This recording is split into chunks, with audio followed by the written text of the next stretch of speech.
5월 27일 논리적 사고와 합리적 비판 제13주차 첫 번째 시간 수업을 시작하도록 하겠습니다.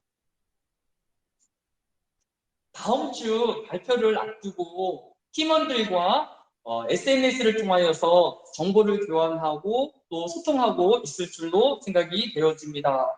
그런데 자료에 의하면 SNS를 이용하는 학생들 중에 54.5%가 이 SNS를 이용하면서 스트레스를 받은 경험이 있다고 응답을 하였습니다.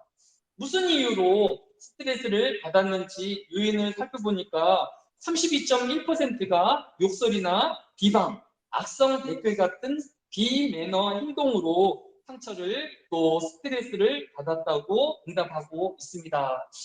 여러분 중에는 팀원들끼리 서로 의견이 안 맞는다고 해서 욕설을 하거나 상대방을 비방하는 일은 없겠지만 우리가 얼굴을 대하지 않고 또 소통하고 있는 이 SNS 상에서는 아무래도 여과되어지지 않는 또 정자되어지지 않는 말과 또 이런 행동들이 상대편을 상처받게 하고 스트레스를 가중시킬 수 있는 것을 볼 수 있습니다.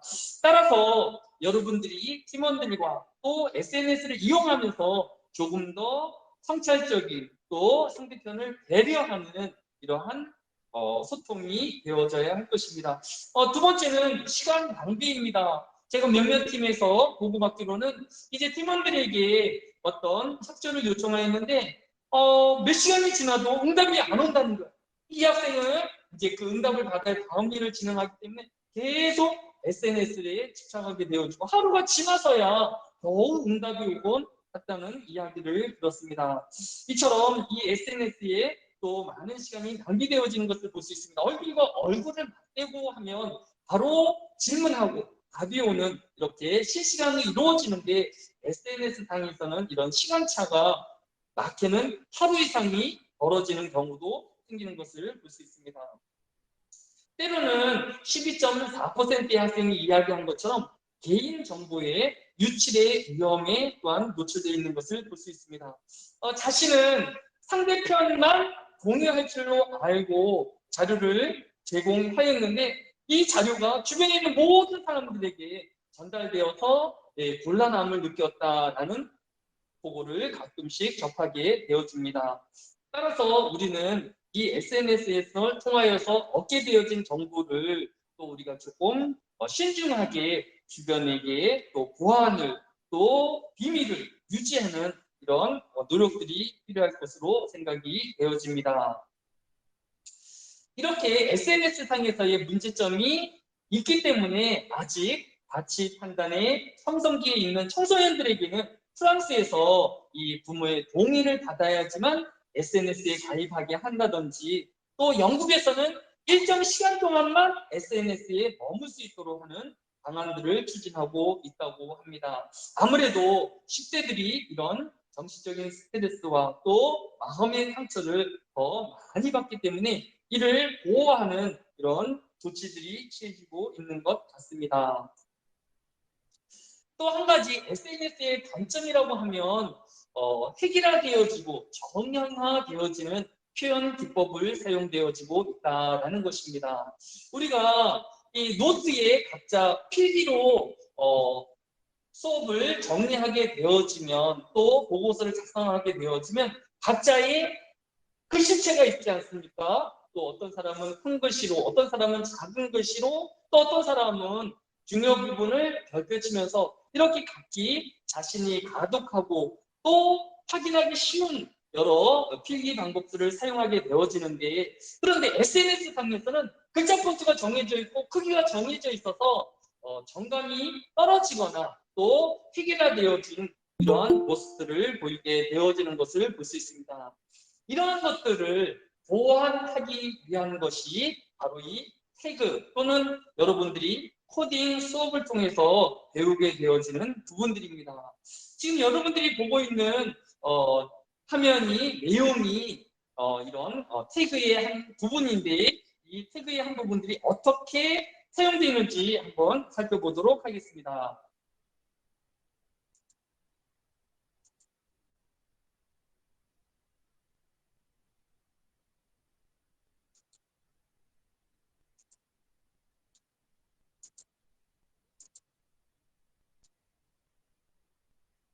자, 오늘이 이제 13주 차인데 제가 토론에 참여하여서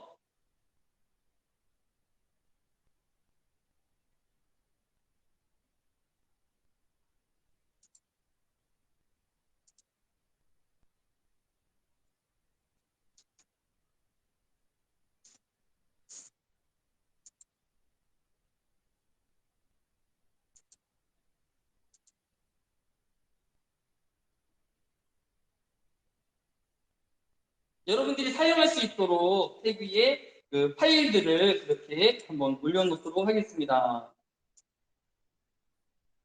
자, 여러분의 이제 이 13주차의 소반의 및 워크샵을 보면 이렇게 태그 txt라는 이런 파일을 첨부하였는데 이 파일을 읽게 되어지면 이렇게 여러 그 태그의 보급 이제 언어들이 이렇게 작성되어지는 것을 이제 볼 수 있습니다. 자, 이것을 이렇게 여러분들은 이 문법을 다 외울 필요 없어요. 그냥 그대로 복사해서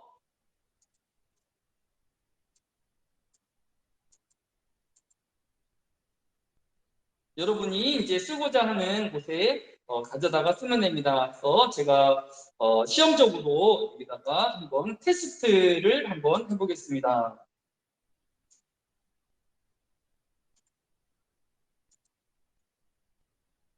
여기 이제 이 부분에다가 이게 이런 내용 부분에다가만 이제 바꾸면 됩니다. 논리적 사고와 여기는 이제 합리적 비판, 그다음에 내용이고요. 여기다가 이제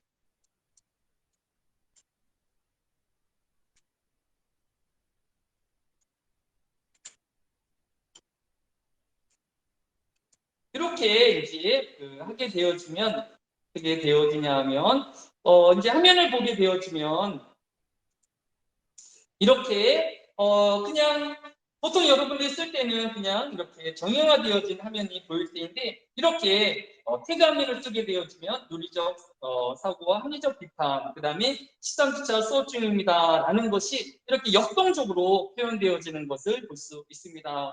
여기서 이제 방향이라든지 그 다음에 속도라든지 그 다음에 시작점이라든지 이런 것들은 옵션을 통해서 얼마든지 수정이 가능한 것을 볼 수 있습니다. 물론 색깔도 넣을 수 있고요. 크기도 변화시킬 수 있습니다. 오늘 워크숍을 진행할 터인데 오늘 워크숍의 내용이 되게 짧아요. 팀원들이 함께 모여가지고 의논하여서 우리가 어떤 내용을 발표할 것인지, 그 다음에 역할들을 어떻게 나눌 것인지, 뭐 한 줄 정도에 되어지는 보고서이기 때문에 이 보고서를 그냥 올리기보다 이렇게 태그를 이용해서 역할들은 어떻게 했는지, 그 다음에 주제는 뭘로 했는지 이렇게 올려놓으면 좀 더 시각적으로 좀 눈에 띄는 그런 워크샵 보고서가 되어질 것 같습니다. 이따가 우리 각 팀의 워크샵을 할 때 한 번 더 설명하도록 하겠습니다.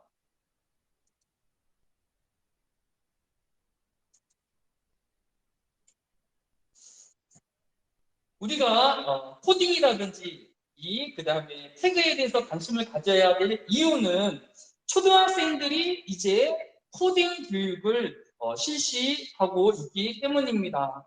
그리고 여러분 중에서는 또 고등학교 시절에 이 코딩 교육을 받고 졸업한 학생들도 몇 명 있을 것입니다.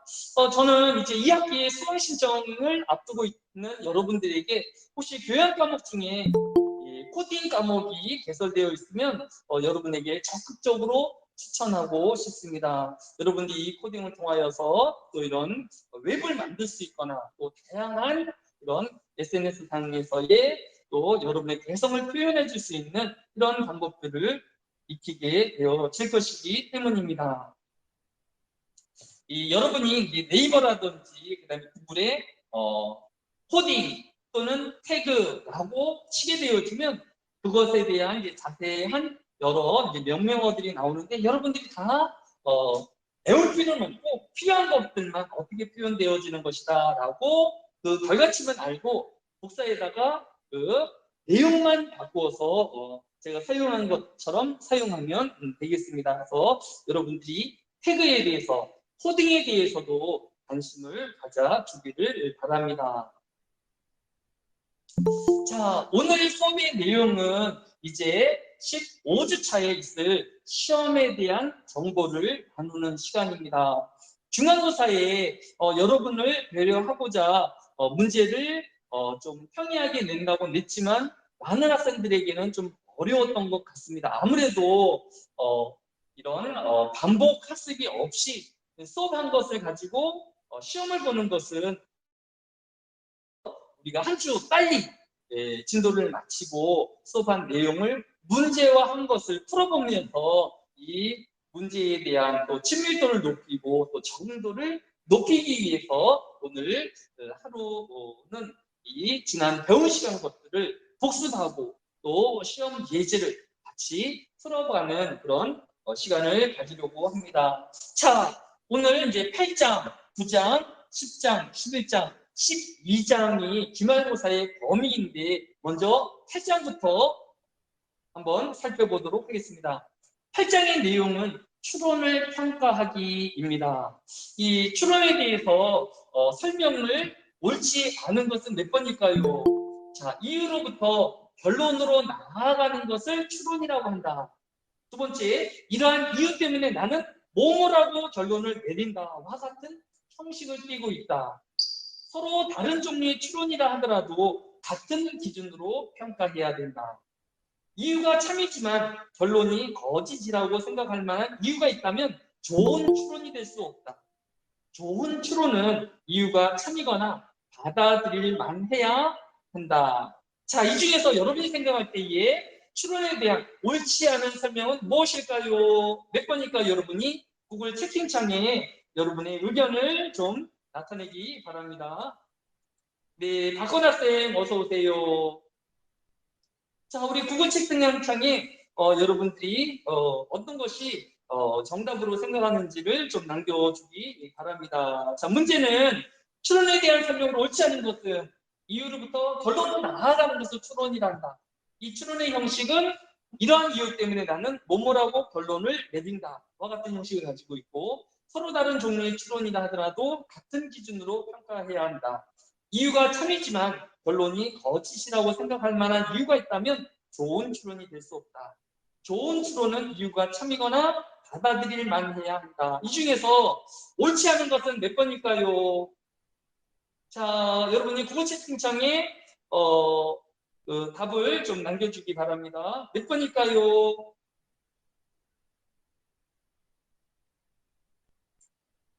자, 오답도 괜찮으니까 여러분이 지금 이 문제가 기말고사에 나왔다라고 생각하고 여러분 생각하는 답을 한번 좀 생각해 보기 바랍니다. 몇 번일까요? 네, 우리 고수섭 학생이 이제 3번을 이제 했는데 자, 정답을 한번 찾아보도록 하겠습니다. 자, 우리 148페이지 14번째 줄에 보면 추론이란 이유로부터 결론으로 나아가는 것을 우리가 추론이다라고 우리가 배웠었습니다. 그리고 좋은 추론인지 검사하는 방법으로는 149페이지 밑에서 6번째 줄에 논증에 제시된 이유가 참인 것과 이를 바탕으로 둔 추론이 정당한지 판단한 일은 아주 다른 것이다. 우리가 그런 예로 여자의 두뇌는 평균적으로 남자보다 작다. 물론 여자의 체형이 작기 때문에 두뇌의 크기 또한 작을 것입니다. 하지만 따라서 여자는 남자보다 머리가 나쁘다라고 말한 결론은 참이라고 이야기하기 어렵습니다. 왜냐하면 여자 중에서 똑똑하고 또 노벨상을 탈 만큼 뛰어난 사람도 많이 있기 때문에 우리가 이렇게 여자는 남자보다 머리가 나쁘다라고 단정하기는 어려울 수 있을 것입니다. 이처럼 예외적인 상황을 우리가 생각할 수 있다고 하면 이 추론은 옳은 추론이라고 이야기할 수 없을 것입니다. 150페이지 8번째 줄에 보면 이유가 결론을 정당화하려면 이 둘 사이에 우리가 믿고 있는 모든 것을 비추어 보았을 때 이해할 수 있고 받아들일 수 있는 연관성이 있어야 합니다. 머리의 크기와 IQ의 상관관계가 높아야 된다는 이야기죠. 그리고 150페이지 11번째 줄에 있는 것처럼 이유가 참이지만 결론이 거짓이라고 생각할 만한 이유가 있다면 그것은 좋은 추론일 수가 없는 것이 됩니다. 153페이지 7번째 줄에 이유는 참인데 결론은 거짓인 상황을 하나라도 생각해낼 수 있는가? 이 아베와 버트의 이런 살인 사건에 대한 고백에 대해서도 이것이 연역적으로 타당하지 않는 것은 다른 사람이 죄를 감추기 위해서 이렇게 조작할 수도 있기 때문에 이것을 좋은 추론이라고 이야기할 수 없었습니다. 따라서 추론에 대한 설명으로 옳지 않은 것은 서로 다른 종류의 추론이라 하더라도 같은 기준으로 평가해야 된다. 이 추론의 형태가 달라지면 평가의 기준도 달라져야 합니다. 나머지 이유로부터 결론으로 나아가는 것을 추론이라 하고 추론의 형식은 이런 이유 때문에 나는 무엇이라고 결론을 내린다의 형식을 가지고 있습니다. 또 이유가 참이지만 결론이 거짓이라고 생각할 만한 사례가 있다라고 하면 좋은 추론이 될 수 없습니다. 또 좋은 추론은 이유가 참있거나 받아들일만 해야 좋은 추론이 되어질 수 있습니다. 우리 고수섭 학생이 잘 맞췄습니다. 우리 고수섭 학생 또 기말고사에서도 또 다른 문제에서도 좋은 성과가 나타나기를 기대합니다. 자, 이 문제는 여러분들이 유의 깊게 참고하면 이 8장을 아우르는 문제이기 때문에 잘 기억하기를 바랍니다. 두 번째, 아래의 명제 추리법의 예시를 읽고 옳은 답을 고르시오. 모든 까마귀가 검다고 했으니 내가 지금 발견한 까마귀도 검은색일 것이다. 그런데 지금 내가 보고 관찰한 까마귀는 검지 않은 까마귀를 발견했다. 따라서 모든 까마귀가 검다라고 할 수 없다. 이렇게 논증이 되었다라고 하면 이것은 정건 부정식일까요? 후건 부정식일까요? 또는 간접 추리일까요? 직접 추리일까요? 네 가지 중에서 이 내용은 8장 중에서 무엇이라고 설명되었었는지 혹시 기억하는 학생이 있을까요? 우리 이것에 대해서도 우리 답을 한번 달아주기 바랍니다. 누가 이 문제에 대한 답을 달아줄 수 있을까요? 다시 한번 정리하면 모든 까마귀가 검어야 한다라고 하면, 굽다라고 한다라고 하면 내가 지금 본 까마귀도 검어야 할 것이다. 그런데 내가 지금 보고 있는 까마귀는 검은색이 아니었습니다. 따라서 모든 까마귀가 검다라고 말하는 것은 옳지 않습니다. 라고 이야기하는 것은 어떤 추리법일까요? 근데 권선미 학생이 2번이라고 이제 답을 주었는데 우리가 이 8장에 연역적 타당성권 농증 형식에서 157페이지 보면 A면 B, B면 C, C면 D, 따라서 A면 D다라는 가장 일반적인 형태의 이런 논증 형식과 두 가지 우리가 이 8장에서 다루었는데 157페이지 네 번째 줄에 보면 A면 B, A 따라서 B라고 형식을 갖고 있는 정건 긍정식과 또 158페이지 7번째 줄에 A면 B, B가 아니다. 따라서 A가 아니다라고 한 후건 부정식의 우리가 추론을 배운 기억이 있습니다. 따라서 158페이지 7번째 줄에 있는 후건 부정식이 A면 B, B가 아니다. 따라서 A가 아니다의 형식을 갖고 있는 모든 까마귀가 검다고 했으니 내가 지금 발견한 까마귀도 검은 것이어야 한다. A면 B여야 한다. 그런데 나는 지금 검지 않은 까마귀를 발견했다. 나 B가 되는 거죠. 그렇다는 얘기는 따라서 모든 까마귀가 검다고 할 수 없다. 나 A이다라고 결론 짓고 있는 거죠. 또 이건 전형적인 후건 유정식을 형식을 띠고 있는 것을 볼 수 있습니다. 따라서 우리 권선미 학생이 2번 잘 맞췄습니다. 우리 고수섭 학생, 권선미 학생 기말에서도 이렇게 좋은 성과가 나타나기를 기대합니다. 따라서 정답은 2번 후건 부정식이라고 정답을 할 수 있을 것입니다. 자, 이제 수업 시간에는 제가 여기까지만 이제 수업에서 왜냐하면 교과서 내용이기 때문에 이 피셔의 책에 있는 내용들을 다루었는데 그런데 실질적으로 여러분들이 일상생활에서 이렇게 접하게 되어진 이제 논리 추리 형식은 좀 더 이렇게 좀 대중성을 갖고 있지는 못하면서 여러분들이 일상생활에서 가장 많이 사용할 수 있는 추리 방법이 뭘까를 갖다가 여러 가지 이제 추론의 형식 중에서 미래의 5가지 추론 방식을 여러분에게 소개하려고 합니다. 첫 번째는 일치법인데 지금 이 사례를 보니까 A, B, C의 요소를 가지고 있는 학생들에게서 A라는 결과치가 나왔어요. 그 다음에 A, B, E라는 학생들 안에서 또 A라는 결과물이 나왔어요. 그 다음에 A, F, G라는 또 그룹에서 A라는 결과가 나왔어요. 그런데 이 사례의 공통점이 무엇입니까?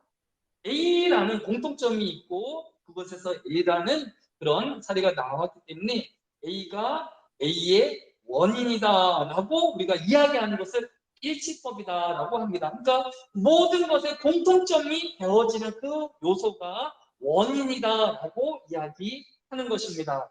두 번째는 이것과 이제 반대 이야기죠.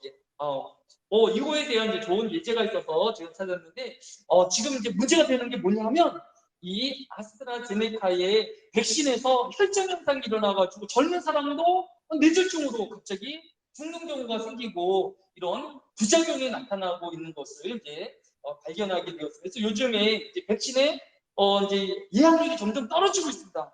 그런데 다행스럽게 최근에 신문에서 이 혈전이 생기는 원인을 찾아냈어요. 이 과학자가 어떻게 찾아냈냐 하면 지금 우리나라 세계에서 발견되어지는 백신은 4가지예요. 우리가 보면 화이자 거하고 모더나 거하고 그다음에 아스트라 거하고 얀센 이 4가지가 이제 백신인데 이 혈전 현상을 일으키는 그 백신은 2종류예요. 뭐냐면 아스트라하고 얀센이 이런 이제 혈전의 부작용을 나타내고 있는 것을 볼 수 있습니다. 그래서 이 과학자가 그러면 이 화이자하고 얀센의 차이점이 뭔가를 살펴본 거예요. 그랬더니 이 화이자나 모더나는 이 세포 벽에 영향을 미쳐서 그 어떤 자극을 주어서 면역체를 생성하게 하는 그런 메커니즘을 가지고 있는 반면에 이 아스트라나 얀센은 세포 핵에 영향을 주어가지고 어떤 이제 면역 체계를 일으키는 것을 발견하게 되었으면서 이 아스트라나 얀센이 세포 핵을 건들기 때문에 이 세포 핵에서 떨어져 나온 어떤 이물질들이 혈전을 만들어내는 그런 이제 원인인 것을 알게 되었어요. 그래서 이 사람이 이제 그 부분을 피해서 이게 면역이 얻을 수 있는 방법들을 이미 개발했습니다. 그래서 아마 이제 한 달 정도 지나면 이 아스트라나 얀센도 혈전 현상에 부작용이 없는 그런 이제 백신으로 업그레이드돼서 나올 거예요. 어려운 과제가 아니었어요. 단순히 그런 문제점들을 미리 걸러내지 못했던 것 뿐입니다. 이렇게 찾아낼 수 있는 방법이 바로 이 일치법에 해당되는 어떤 부분에서는 이제 아스트라하고 얀센에서만 그런 일들이 일어나는 거예요. 그러니까 이것은 이 화이자가 세포 벽을 영향을 주어서 이 면역 세포를 이끌어내는 반면에 이 아스트라나 얀센은 세포 핵에 영향을 주기 때문에 이게 어떤 잘못된 그런 부작용이 생겨난다라는 것을 착안하게 되어진 것이죠. 요거하고 이제 조금 더 이제 병행이 되는 건 차이법입니다. 차이법. 아까 똑같이 일치법하고 마찬가지로 지금 이 경우가 비슷한 건데 차이법이에요. 예를 들어 가지고 A, B, C, D에서는 A라는 결과가 나서 A 요소를 빼버렸어요. 그랬더니 B, C, D 마로는 A라는 결과물이 나타나지 않았어요. 이럴 때에는 우리가 A가 A의 요인일 수 있다라고 우리가 추정해 볼 수 있을 것입니다. 이것이 이 차이법의 내용입니다. 그리고 이 2개를 섞어 놓으면 좀 더 완벽하겠죠. 일치법과 차이법을 합쳐놓게 되어주면 예를 들어서 A, B, C, D에서는 A라는 요소가 나타나고 또 A, B, E, F에서도 A라는 요소가 나타나고 A, C, D, P에서도 A라는 요소가 나는데 A가 빠진 B, C, D나 D, E, F나 C, D, P에서 나타나지 않아요. 그러면 더 명확하게 우리가 A는 A의 원인자다라고 이야기할 수 있겠죠. 그래서 우리가 이런 것들을 병용법이라고 합니다. 그래서 일치법과 차이법보다도 좀 더 확실하게 이런 원인을 구별해 볼 수 있는 것을 볼 수 있습니다.